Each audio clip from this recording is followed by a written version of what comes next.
আসসালামু আলাইকুম প্রিয় দর্শক, আবারও এক চাঞ্চল্যকর তথ্য নিয়ে আমি উপস্থিত হয়েছি আপনাদের সামনে।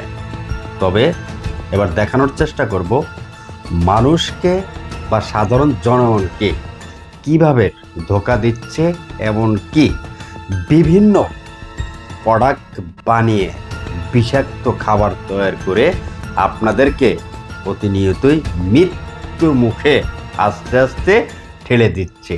এমনই এক চাঞ্চল্যকর তথ্য নিয়ে সরাসরি আমি উপস্থিত রয়েছি। মোহাম্মদ রেজা, দেখতে থাকুন। যে খাবারটা দেখতে পাচ্ছেন, প্রত্যেকটা ড্রামের ভিতরে বাহারি রঙের কালার দিয়ে উৎপাদন করা।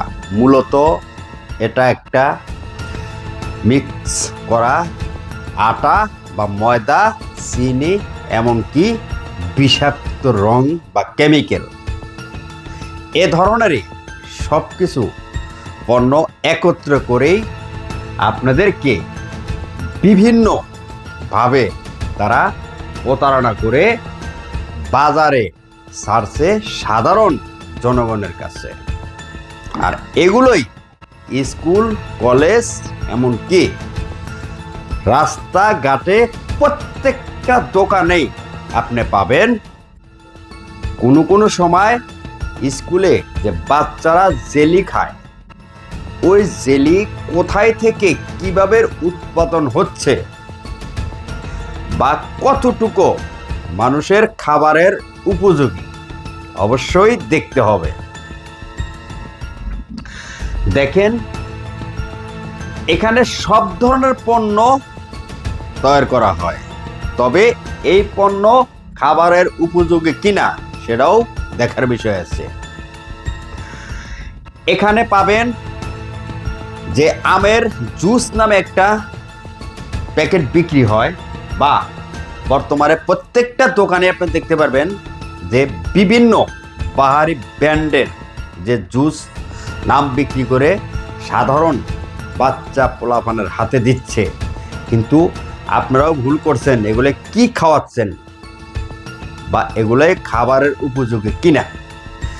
এখানে আমের জুস বানানো হয়, কিন্তু এই ফ্যাক্টরিতে আমরা যতটুকু জানি বা যতটুকু দেখেছি, বিগত তাদের জীবনে কখনো আম তো দূরের কথা, আমের ছিটা ফোটাও এই ফ্যাক্টরিতে নেই।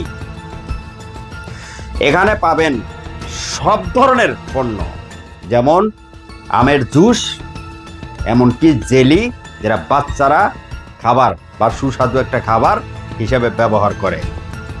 আরও পাবেন বিভিন্ন রেস্টুরেন্টে, হোটেলে, যেটা আমরা সব সময় বিভিন্ন খাবারের সাথেই খাই, হয়তো সস নামেই সবার কাছে পরিচিত।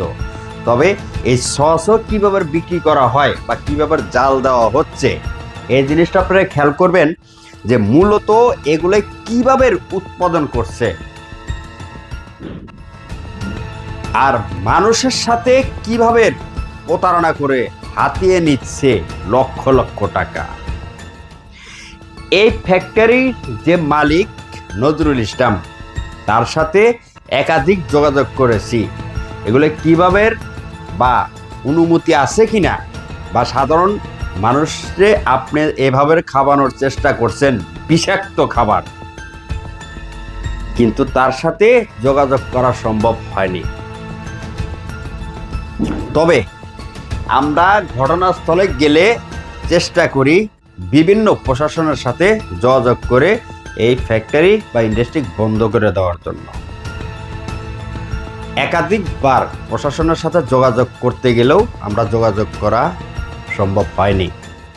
তবে আরেকটা বিষয় জানিয়ে রাখি, আগামী দিনে বা আগামী ভবিষ্যতে অবশ্যই আপনারা রাস্তাঘাটে, স্কুল বা যেখানে যে অবস্থায় এ ধরনের পণ্য ক্রয় করেন বা বাচ্চাদের হাতে তুলে দেন, অবশ্যই দেখবেন যে এরা মূলত কোন ব্র্যান্ডের বা কোথায় থেকে উৎপাদন হয়, বা মূলত এগুলো আসলে খাবারের উপযোগী কিনা বা কি দিয়ে বানিয়েছেন। তবে আমরা মূলত বরাবর যেভাবে জানি যে বাংলাদেশে প্রায় প্রোডাক্টই 2 নাম্বার, এমনকি বর্তমান প্রত্যেকটা খাবারের ভিতরেই ফরমিলিন কোনো না কোনো যুক্ত আছে। তার মধ্যেও অবশ্যই আমাদের সচেতন হতে হবে, দেখতে হবে মূলত এই খাবার কোথায় থেকে উৎপাদন হয়, কিভাবে উৎপাদন হয়।